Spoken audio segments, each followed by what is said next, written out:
நீங்கள் பார்த்து கொண்டு இருப்பது உங்கள் குங்குமம் ரிவ்யூ. சரி வாங்க வீடியோக்குள்ள போய் என்ன நடக்க போகுது அப்படின்னு சொல்லிட்டு பாத்தீங்கன்னா, பரபரப்பான இந்த சூழ்நிலையில கரெக்டா நம்ம இலக்கியா இருக்காங்களா அவங்கள காப்பாற்றணும் அப்படின்னு சொல்லிட்டு போட்டி போட்டு ஒரு பக்கம் எல்லாரும் பிரச்சனைலாம் மாட்டின்னு முழிச்சுன்னு இருக்காங்க. அந்த டாக்டர் வந்து ஐயோ கௌதம் சொன்னா புரிஞ்சுக்கோங்க, என்னோட வாழ்க்கையும் ஹாஸ்பிட்டலோட வாழ்க்கையும் உங்ககிட்ட தான் இருக்குன்னு சொல்லிட்டு கௌதம பிளாக்மெயில் பண்ணிட்டாங்க. கௌதமுக்கு இப்ப எல்லா பக்கமே அடைஞ்சுன்னு இருக்க மாதிரி சொல்லிட்டு ஒரு ஃபீல் ஆயிருது. இதனால போய் நம்ம இலக்கியாவை பிரிஞ்சுதான் ஆகணும், வேற வழி இல்லை, இலக்கியா கிட்ட சொல்ல தேவையில்ல அப்படின்னு சொல்லிட்டு பைரவிக்கு போன் பண்றாங்க. உங்க டீலுக்கு நான் ஒத்துக்கிறேன், இப்பவே இலக்கியா வெளியே வர சொல்லுங்க. இலக்கியா வெளியே வந்த அடுத்த செகண்ட் நான் அவகிட்ட பேசிட்டு உங்க கூடயே உங்க வீட்டுக்கு வந்துடுறேன் அப்படின்னு சொல்லிட்டு சொல்றாங்க. இதை கேட்டது பைரவிக்கு ஒரே சந்தோஷம்.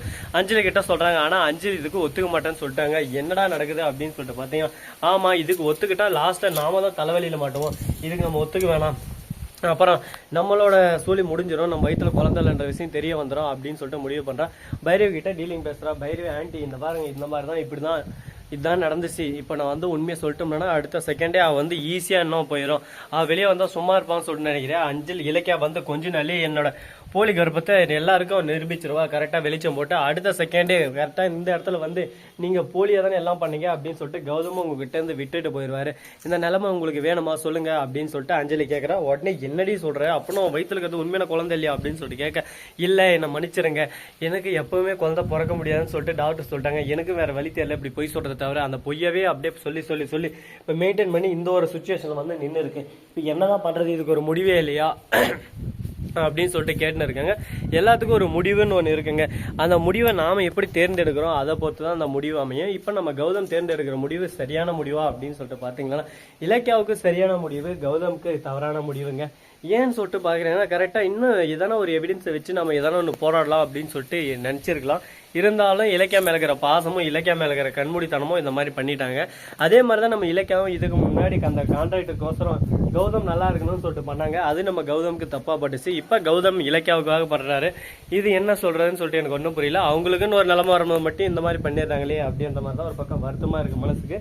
சரி இப்படியெல்லாம் ஒரு பக்கம் நடந்து போயின்னு இருக்கும் போது மறுபக்கம் என்ன நடக்குன்னு சொல்லிட்டு பாத்தீங்கன்னா, இந்த எஸ்எஸ்கே கேடு கெட்டவங்க இருக்காங்க, அவனாலாம் எப்படிங்க வச்சுன்னு ஓடி ஆடுறது, சரியான கேடு கெட்டவங்க, ஏன்டா இப்படி சொல்ற அப்படின்னு சொல்லிட்டு பாத்தீங்கன்னா, புண்பட்ட நெஞ்சு எப்படி இன்னும் நெருப்பை ஊற்றி புண்பட வைக்கணும்னு சொல்லிட்டு எஸ்எஸ் கிட்ட தான் கத்தணும். நம்ம கௌதம் ஆல்ரெடி புண்பட்டு சோகத்தில் இருக்காரு. அவர்கிட்ட வந்து என்ன கௌதமே உனக்கு என்னப்பா வாழ்ற, அவ்வளோதான், ஜாலியாக இருக்க, ஜமாயாக இருக்க, முன்னாடி வேற ஜெயிலில் இருக்கா, இனிமேல் எந்த கவலையும் இல்லை, உன் பாட்டுக்கு இருப்பேன் அப்படி இப்படின்னு சொல்லிட்டு ரொம்பவே கீழ்த்தனமாக பேச ஆரம்பிச்சா. உடனே எஸ்எஸ்கே தட்டியா பிடிச்சிட்டு, ஏன்டா உனக்கு எவ்வளோ திமிரு இருந்தால் அந்த மாதிரி பேசுவோம், மவனை ஓவராக பேசணும், இதில் இவ்வளோ அடி அப்படின்னு சொல்லிட்டு கோவத்தில் ஆவேசத்தில் பேச ஆரம்பிச்சிடறேன்.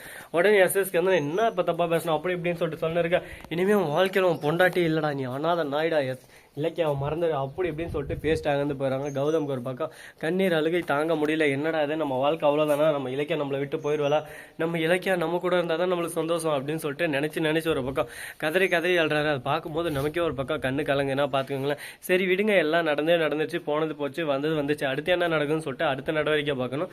ஸோ நண்பர்கள் இந்த வீடியோ பிடிச்சிருந்தா லைக் பண்ணுங்க, கமெண்ட் பண்ணுங்க, ஷேர் பண்ணுங்க, டிண்டிங் பெல்ல தட்டி விட்டு போங்க.